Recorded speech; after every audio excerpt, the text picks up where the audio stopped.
تم میں ایمان کی طاقت ہے۔ خالد رضی اللہ عنہ اپنے لشکر سے خطاب کر رہے تھے۔ یہ خدائے وحدہ لا شریک کا فرمان ہے کہ تم میں سے صرف 20 ایمان والے ہوں تو وہ 200 کفار پر غالب آئیں گے۔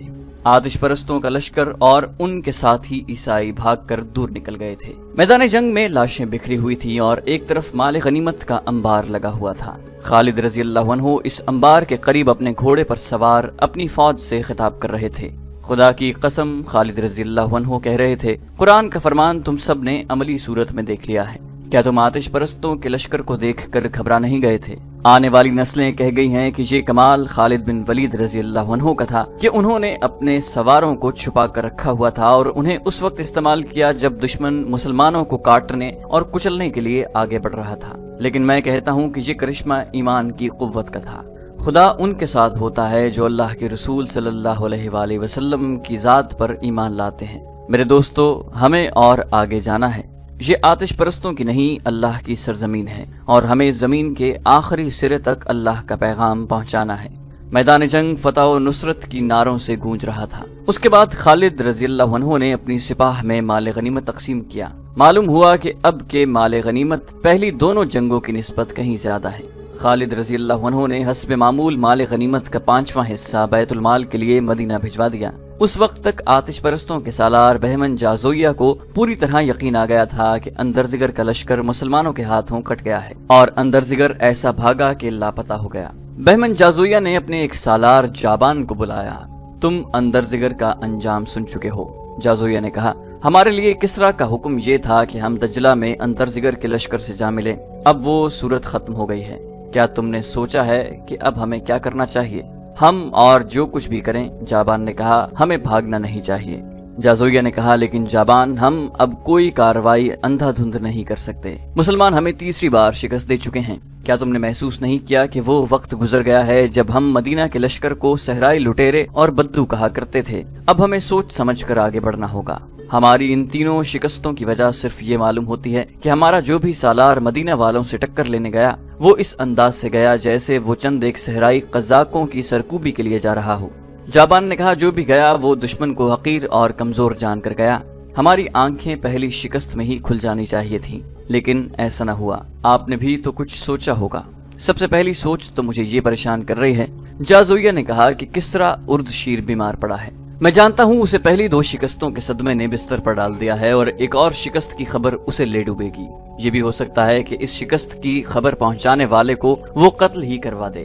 لیکن جازویہ جابان نے کہا، ہم کسریٰ کی خوشنودی کے لیے نہیں لڑ رہے، ہمیں زرتشت کی عظمت اور آن کی خاطر لڑنا ہے۔ میں تم سے ایک مشورہ لینا چاہتا ہوں جابان، جازویہ نے کہا۔ تم دیکھ رہے ہو کہ کسریٰ نے ہمیں جو حکم دیا ہے وہ بے مقصد ہو چکا ہے۔ میں مدائن چلا جاتا ہوں، کسریٰ سے نیا حکم لوں گا۔ میں اس کے ساتھ کچھ اور باتیں بھی کرنا چاہتا ہوں۔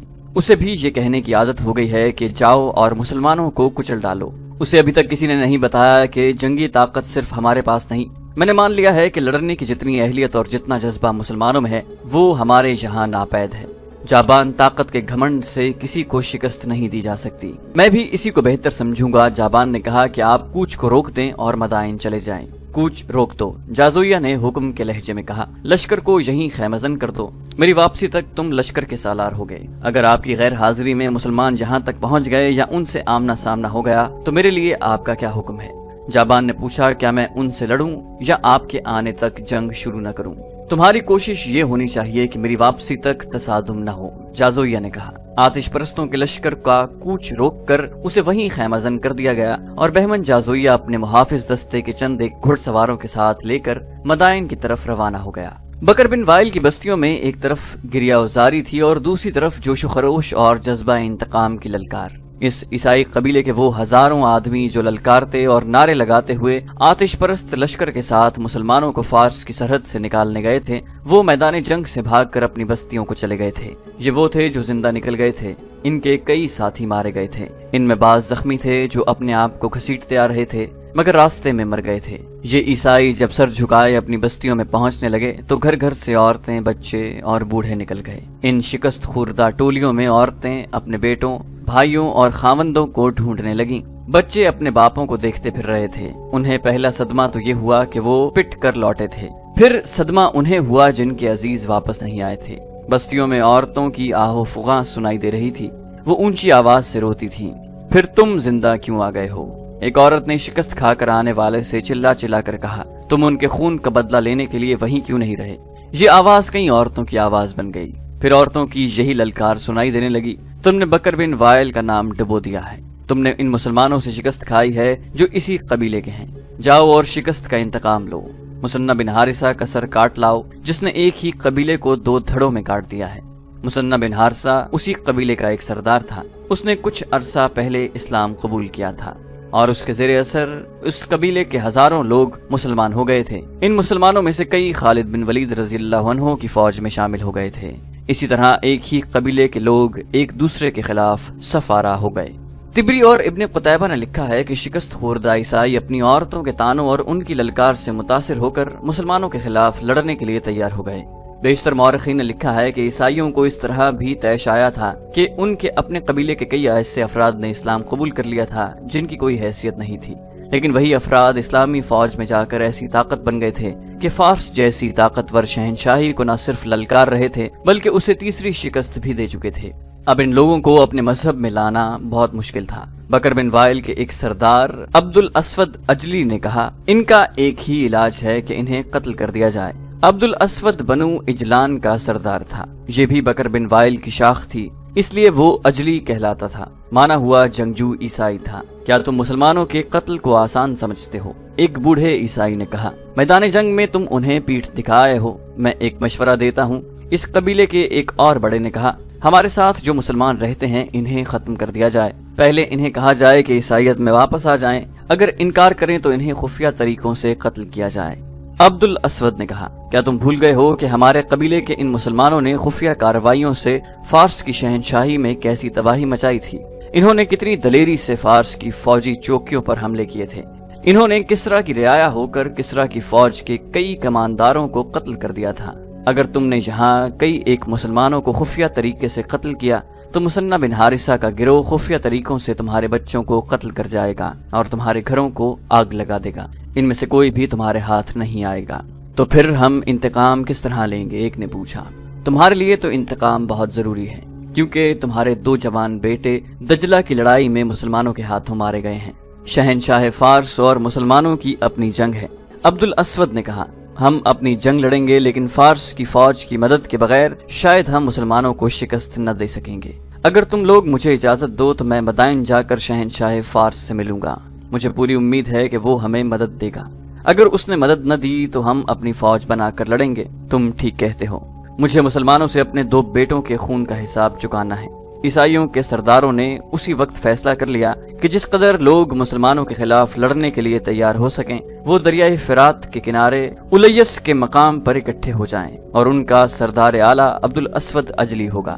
قبیلہ بکر بن وائل اور اس کے ذیلی قبیلوں کے جذبات بھڑکے ہوئے تھے، ان کے زخم تازہ تھے، مسلمانوں کے ہاتھوں ہلاک ہونے والوں کے گھروں میں ماتم ہو رہا تھا۔ ان حالات اور اس جذباتی کیفیت میں نوجوان بھی اور وہ بوڑھے بھی جو اپنے آپ کو لڑنے کے قابل سمجھتے تھے لڑنے کے لیے نکل آئے۔ یہ لوگ اس قدر بھڑکے ہوئے تھے کہ جوان لڑکیاں بھی مردوں کے دوش بدوش لڑنے کے لیے تیار ہو گئیں۔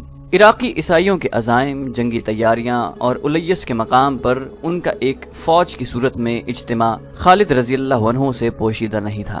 خالد رضی اللہ عنہ کی فوج وہاں سے دور تھی، لیکن انہیں دشمن کی ہر نقل و حرکت کی اطلاع مل رہی تھی۔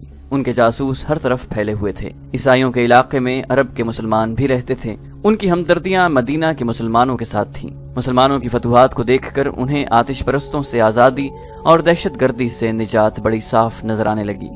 وہ دل و جان سے مسلمانوں کے ساتھ تھے، وہ کسی کے حکم کے بغیر خالد رضی اللہ عنہ کے لیے جاسوسی کر رہے تھے۔ خالد رضی اللہ عنہ کے لشکر کے حوصلے بلند تھے۔ اتنی بڑی جنگی طاقت پر مسلسل 3 فتوحات نے اور بے شمار مال غنیمت نے اور اسلامی جذبے نے ان کے حوصلوں کو تر و تازہ رکھا ہوا تھا، لیکن خالد رضی اللہ عنہ جانتے تھے کہ ان کے مجاہدین کی جسمانی حالت ٹھیک نہیں۔ مجاہدین کے لشکر کو آرام ہی نہیں ملا تھا، وہ کوچ اور پیش قدمی کی حالت میں رہے یا میدان جنگ میں لڑتے رہے تھے۔ انہیں مکمل آرام کرنے دو۔ خالد رضی اللہ عنہ اپنے سالاروں سے کہہ رہے تھے، ان کی ہڈیاں بھی دکھ رہی ہوں گی، جتنے بھی دن ممکن ہو سکا میں انہیں آرام کی حالت میں رکھوں گا، اور ان دستوں کو بھی یہیں بلا لو جنہیں ہم دجلہ کے کنارے دشمن پر نظر رکھنے کے لیے چھوڑائے تھے۔ تم میں مجھے مثنہ بن حارثہ نظر نہیں آ رہا، وہ گزشتہ رات سے نظر نہیں آیا۔ ایک سالار نے جواب دیا، ایک گھوڑے کی ٹاپ سنائی دیے جو قریب آ رہے تھے۔ گھوڑا خالد رضی اللہ عنہ کے خیمے کے قریب آ کر رکا۔ مثنى بن حارثہ آیا ہے، کسی نے خالد رضی اللہ عنہ کو بتایا۔ مثنى گھوڑے سے کود کر اترا اور دوڑتا ہوا خالد رضی اللہ عنہ کے خیمے میں داخل ہوا۔ تجھ پر اللہ کی رحمت ہو ولید کے بیٹے، مثنى نے پرجوش آواز میں کہا اور بیٹھنے کی بجائے خیمے میں ٹہلنے لگا۔ خالد رضی اللہ عنہ نے مسکراتے ہوئے کہا، خدا کی قسم ابن حارثہ، تیری چال ڈھال اور تیرا جوش بتا رہا ہے کہ تجھے کہیں سے خزانہ مل گیا ہے۔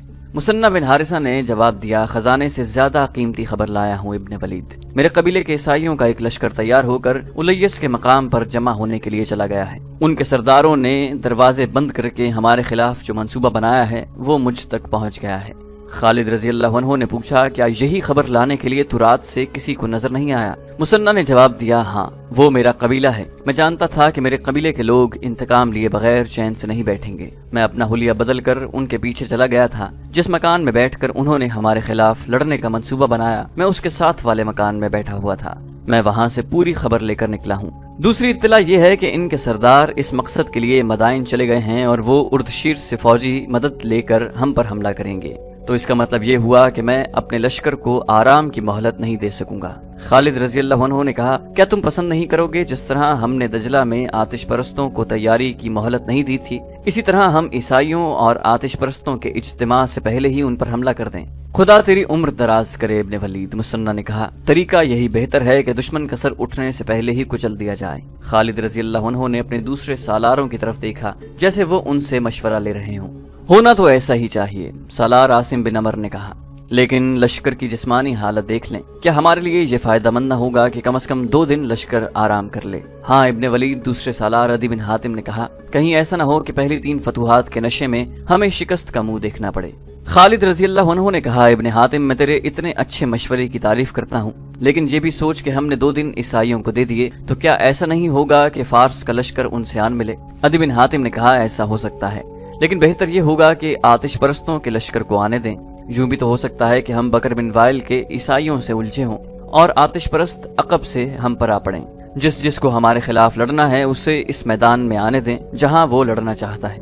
ابن ولید، مثنى بن حارثہ نے کہا، کیا تم مجھے اجازت نہیں دے گا کہ عیسائیوں پر حملے کی پہل میں کروں؟ تو نے ایسا کیوں سوچا؟ خالد رضی اللہ عنہ نے پوچھا۔ اس لیے کہ جتنا انہیں میں جانتا ہوں اتنا کوئی اور نہیں جانتا، مثنى بن حارثہ نے کہا، اور میں اس لیے بھی سب سے آگے ہو کر ان پر حملہ کرنا چاہتا ہوں کہ ان کے منصوبے میں یہ بھی شامل ہے کہ ان کے قبیلے کے جن لوگوں نے اسلام قبول کر لیا ہے انہیں قتل کر دیا جائے۔ میں انہیں کہوں گا کہ دیکھو کون کسے قتل کر رہا ہے۔ اس وقت ہماری نفری کتنی ہے؟ خالد رضی اللہ عنہ نے پوچھا۔ 18,000 سے کچھ زیادہ ہی ہوگی، ایک سالار نے جواب دیا۔ جب ہم فارس کی سرحد میں داخل ہوئے تھے تو ہماری نفری 18,000 تھی۔ خالد رضی اللہ عنہ نے کہا، اس علاقے کے مسلمانوں نے میری نفری کم ہونے نہیں دی۔ مورخوں نے لکھا ہے کہ ان 3 جنگوں میں بہت سے مسلمان شہید اور شدید زخمی ہوئے تھے۔ بعض نے لکھا ہے کہ نفری تقریباً آدھی رہ گئی تھی، لیکن مثنى بن حارثہ کے قبیلے نے نفری کی کمی پوری کر دی تھی۔ آتش پرستوں کا سالار بہمن جازویہ اردشیر سے نیا حکم لینے مدائن پہنچ چکا تھا، لیکن شاہی طبیب نے اسے روک لیا۔ اگر کوئی اچھی خبر لائے ہو تو اندر چلے جاؤ۔ طبیب نے کہا، اگر خبر اچھی نہیں تو میں تمہیں اندر جانے کی اجازت نہیں دے سکتا۔ خبر اچھی نہیں، جازویہ نے کہا، ہماری فوج تیسری بار شکست کھا چکی ہے۔ اندر زگر ایسا بھاگا ہے کہ لاپتہ ہو گیا ہے۔ جازویہ، طبیب نے کہا، اردشیر کے لیے اس سے زیادہ بری خبر اور کوئی نہیں ہو سکتی۔ اندر زگر کو تو کسرا اردشیر اپنی جنگی طاقت کا سب سے مضبوط ستون سمجھتا تھا۔ جب سے یہ سالار گیا ہے، شہنشاہ دن میں کئی بار پوچھتا ہے کہ اندر زگر مسلمانوں کو فارس کی سرحد سے نکال کر واپس آیا ہے یا نہیں۔ تھوڑی دیر پہلے بھی اس نے پوچھا تھا۔ جازویہ نے کہا، محترم طبیب، کیا ہم ایک حقیقت کو چھپا کر غلطی نہیں کر رہے؟ کسرا کو کسی نہ کسی دن تو پتہ چل ہی جائے گا۔ جازویہ نے کہا۔ طبیب نے کہا، میں تمہیں خبردار کرتا ہوں کہ اگر تم نے یہ خبر شہنشاہ کو سنائی تو اس کا خون تمہاری گردن پر ہوگا۔ جازویہ وہیں سے لوٹ گیا، لیکن اپنے لشکر کے پاس جانے کی بجائے اس خیال سے مدائن میں رکا رہا کہ اردشیر کی صحت ذرا بہتر ہوگی تو وہ اسے خود شکست کی خبر سنائے گا اور اس کے ساتھ وعدہ کرے گا کہ وہ مسلمانوں سے 3 شکستوں کا انتقام لے گا۔ اس روز یا 1-2 روز بعد عیسائیوں کا ایک وفد اردشیر کے پاس پہنچ گیا۔ اس کا طبیب اور شاہی خاندان کا کوئی بھی فرد قبل از وقت نہ جان سکا کہ یہ وفد کس مقصد کے لیے آیا ہے۔ اردشیر کو چونکہ معلوم تھا کہ عیسائیوں نے اس لشکر میں شامل ہو کر مسلمانوں کے خلاف جنگ لڑی ہے، اس لیے اس نے بڑی خوشی سے ان عیسائیوں کو ملاقات کی اجازت دے دی۔ اس وفد نے اردشیر کو پہلی خبر یہ سنائی کہ سالار اندر زگر شکست کھا گیا ہے۔ اندر زگر شکست نہیں کھا سکتا، اردشیر نے ایک جھٹکے سے اٹھ کر بیٹھتے ہوئے کہا۔ کیا تم لوگ مجھے یہ جھوٹی خبر سنانے آئے ہو؟ کہاں ہے اندر زگر؟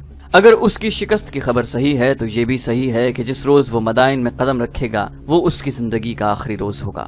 وفد کے سربراہ نے کہا، ہم جھوٹی خبر سنانے نہیں آئے، ہم آپ کی اس تیسری شکست کو فتح میں بدلنے کا عہد لے کر آئے ہیں، لیکن آپ کی مدد کے بغیر ہم کامیاب نہیں ہو سکتے۔ اردشیر کچھ دیر چپ چاپ خلا میں گھورتا رہا۔ اس کی بیماری بڑھتی جا رہی تھی، وہ بہت کمزور ہو چکا تھا، دواؤں کا اس پر الٹا اثر ہو رہا تھا۔ اب تیسری شکست کی خبر نے رہی صحیح کسر بھی پوری کر دی۔ اس کا طبیب اس کے پاس کھڑا تھا۔ کسرا کو اس وقت آرام کی ضرورت تھی۔ طبیب نے کہا، معزز مہمان اس وقت چلے جائیں تو کسرا کے لیے بہتر ہوگا۔ عیسائیوں کا وفد اٹھ کھڑا ہوا۔ ٹھہرو، اردشیر نے نحیف آواز میں کہا، تم لوگوں نے شکست کو فتح میں بدلنے کی بات کی تھی، تم کیا چاہتے ہو؟ اپنے کچھ دستے جن میں سوار زیادہ ہوں ہمیں دے دیں۔ وفد کے سردار نے کہا، ہمارا پورا قبیلہ الیس پہنچ چکا ہوگا، جو مانگو گے دوں گا۔ اردشیر نے کہا، بہمن جازویہ کے پاس چلے جاؤ اور اس کا لشکر اپنے ساتھ لے لو، جازویہ دجلہ کے قریب کہیں ہوگا۔ کسی نے اردشیر کو بتایا بہمن جازویہ مدائن میں ہے۔ وہ شہنشاہ کے پاس آیا تھا لیکن طبیب نے اسے آپ تک آنے نہیں دیا۔ اردشیر نے حکم دیا، اسے بلاؤ، مجھ سے کچھ نہ چھپاؤ۔ جب جازویہ اردشیر کو بتا رہا تھا کہ اسے میدان جنگ تک پہنچنے کا موقع ہی نہیں ملا، اس وقت الیس میں صورتحال کچھ اور ہو چکی تھی۔ جازویہ اپنے دوسرے سالار جابان کو لشکر دے آیا تھا اور اس نے جابان سے کہا تھا کہ وہ اس کی واپسی تک مسلمانوں سے لڑائی سے گریز کرے۔ جابان الیس کے کہیں قریب تھا۔ اسے ایک اطلاع یہ ملی کہ عیسائیوں کا ایک لشکر الیس کے گرد و نواح میں جمع ہے، اور دوسری اطلاع یہ ملی کہ مسلمانوں کا لشکر الیس کی طرف بڑھ رہا ہے۔ جابان کے لیے حکم تو کچھ اور تھا، لیکن اس اطلاع پر کہ مسلمان پیش قدمی کر رہے ہیں وہ خاموش نہیں بیٹھ سکتا تھا۔ اس نے اپنے لشکر کو کوچ کا حکم دیا اور الیس کا رخ کر لیا۔ ابھی جازویہ واپس نہیں آیا تھا۔ جابان تک اردشیر کا بھی کوئی حکم نہیں پہنچا تھا۔ چونکہ وہ وہاں موجود تھا اس لیے یہ اس کی ذمہ داری تھی کہ مسلمانوں کو روکے۔ تاریخ میں بکر بن وائل کے ان عیسائیوں کی تعداد کا کوئی اشارہ نہیں ملتا جو الیس میں لڑنے کے لیے پہنچے تھے۔ ان کا سردار اور سالار اعلیٰ عبد الاسود اجلی تھا۔ وہ مدائن سے اپنے وفد کی واپسی کے انتظار کر رہے تھے۔ خالد رضی اللہ عنہ انتظار کرنے والے سالار نہیں تھے۔ انہوں نے اپنی فوج کو تھوڑا سا آرام دینا ضروری سمجھا تھا۔ پھر انہوں نے الیس کی طرح پیش قدمی کا حکم دیا۔ رفتار معمول سے کہیں زیادہ تیز رکھی۔ مثنہ بن حارثہ اپنے جانبازوں کا دستہ لیے باقی لشکر سے الگ تھلگ جا رہا تھا۔ اللہ کے سپاہیوں، مثنہ نے راستے میں اپنے دستے سے کہا، یہ لڑائی تم اس طرح لڑو گے جس طرح ہم کسرا کی سرحدی چوکیاں تباہ کرنے کے لیے لڑتے رہے ہیں۔ چھاپا مار لڑائی، شب خون۔ تم ان لوگوں سے لڑنے جا رہے ہو جو تمہاری طرح لڑنا نہیں جانتے۔ انہیں تم جانتے ہو، وہ تمہارے ہی قبیلے کے لوگ ہیں۔ ہم انہیں بھگا بھگا کر لڑائیں گے، اسی لیے میں نے تمہیں لشکر سے الگ کر لیا ہے۔ لیکن یہ خیال رکھنا کہ ہم اسی لشکر کے سالار کے ماتحت ہیں، اور یہ بھی خیال رکھنا کہ یہ مذاہب کی جنگ ہے۔ دو باطل عقیدے تمہارے مقابلے میں ہیں۔ تمہیں ثابت کرنا ہے کہ خدا تمہارے ساتھ ہے۔ خدا کی قسم، یہی وہ لوگ ہیں جنہوں نے ہمارے خلاف ہمیشہ مخبری کی اور آتش پرستوں کے ہاتھوں ہمارے گھروں کو نذر آتش کیا۔ سواروں کا یہ دستہ پرجوش نعرے لگانے لگا، لیکن مثنہ نے روک دیا اور کہا کہ خاموشی برقرار رکھنی ہے۔ دشمن کو اس وقت پتہ چلے کہ ہم آ گئے ہیں جب ہماری تلواریں انہیں کاٹ رہی ہوں۔ عیسائیوں کا لشکر الیس کے مقام پر پڑاؤ ڈالے ہوئے مدائن سے اپنی وفد کی واپسی کا انتظار کر رہا تھا۔ ہوشیار، دشمن آ رہا ہے۔ عیسائی لشکر کے سنتریوں نے واویلا بپا کر دیا، خبردار، ہوشیار۔ ہڑبونگ مچ گئی۔ ان کے سرداروں نے درختوں پر چڑھ کر دیکھا ایک لشکر آ رہا تھا۔ سرداروں نے درختوں کے اوپر ہی سے حکم دیا کہ تیر انداز اگلی صف میں آ جائیں۔ یہ لوگ چونکہ باقاعدہ فوج نہیں تھے، اس لیے ان میں نظم و ضبط اور صبر و تحمل کی کمی تھی۔ وہ لوگ ہجوم کی صورت میں لڑنا جانتے تھے، پھر بھی انہوں نے صف بندی کر لی۔ آنے والا لشکر قریب آ رہا تھا۔ جب یہ لشکر اور قریب آیا تو سرداروں کو کچھ شک ہونے لگا۔ تب ایک سالار نے کہا کہ یہ لشکر مسلمانوں کا نہیں ہو سکتا، کیونکہ یہ اس طرف سے آ رہا ہے جس طرف بہمن جازویہ کا لشکر ہونا چاہیے تھا۔ سالار نے دو گھڑ سواروں کو یہ کہہ کر دوڑایا کہ جا کر دیکھو کہ یہ لشکر کس کا ہے۔ ایک سوار نے پیچھے مڑ کر بلند آواز سے کہا، یہ دوست ہیں، یہ فارس کی فوج ہے۔ یسوع مسیح کے پجاریوں، درخت سے سالار اعلیٰ نے چلا کر کہا، تمہاری مدد کے لیے مدائن سے فوج آ گئی ہے۔ عیسائی نعرے لگانے لگے اور تھوڑی دیر بعد جابان کا لشکر عیسائیوں کے پڑاؤ میں آ گیا۔ جابان نے اس لشکر کی کمان لے لی اور عیسائی سرداروں سے کہا کہ وہ اب اس کے حکم اور ہدایت کے پابند ہوں گے۔ جابان نے عیسائیوں کا حوصلہ بڑھانے کے لیے پرجوش تقریر کی، جس میں اس نے انہیں بتایا کہ وہ انہیں پہلی 3 شکستوں کا انتقام لینا ہے۔ تم اپنی جوان عورتوں کو بھی ساتھ لائے ہو، جابان نے کہا۔ اگر تم ہار گئے تو یہ عورتیں مسلمانوں کا مال غنیمت ہوں گی، انہیں وہ لونڈیاں بنا کر لے جائیں گے، انہی کی خاطر اپنی جانیں لڑا دو۔ عیسائیوں کی صفوں میں جوش و خروش بڑھتا جا رہا تھا، وہ تو پہلے ہی انتقام کی آگ میں جل رہے تھے، اب اپنے ساتھ فارس کا ایک منظم لشکر دیکھ کر وہ اور زیادہ دلیر ہو گئے تھے۔ تو دوستو یہ تھی ہماری آج کی ایپیسوڈ، امید کرتے ہیں آپ کو ہماری ایپیسوڈ پسند آئی ہوگی۔ جانے سے پہلے اس ویڈیو کو لائک، شیئر اور کامنٹ کرنا مت بھولیے، اور اگر آپ ہمارے چینل پر نئے ہیں تو اسے سبسکرائب کیجئے اور بیل آئیکن پر کلک کیجئے تاکہ آپ کو تمام ویڈیوز فوراً ملتی رہیں۔ اگلی ویڈیو تک کے لیے اپنا خیال رکھیے، اللہ حافظ۔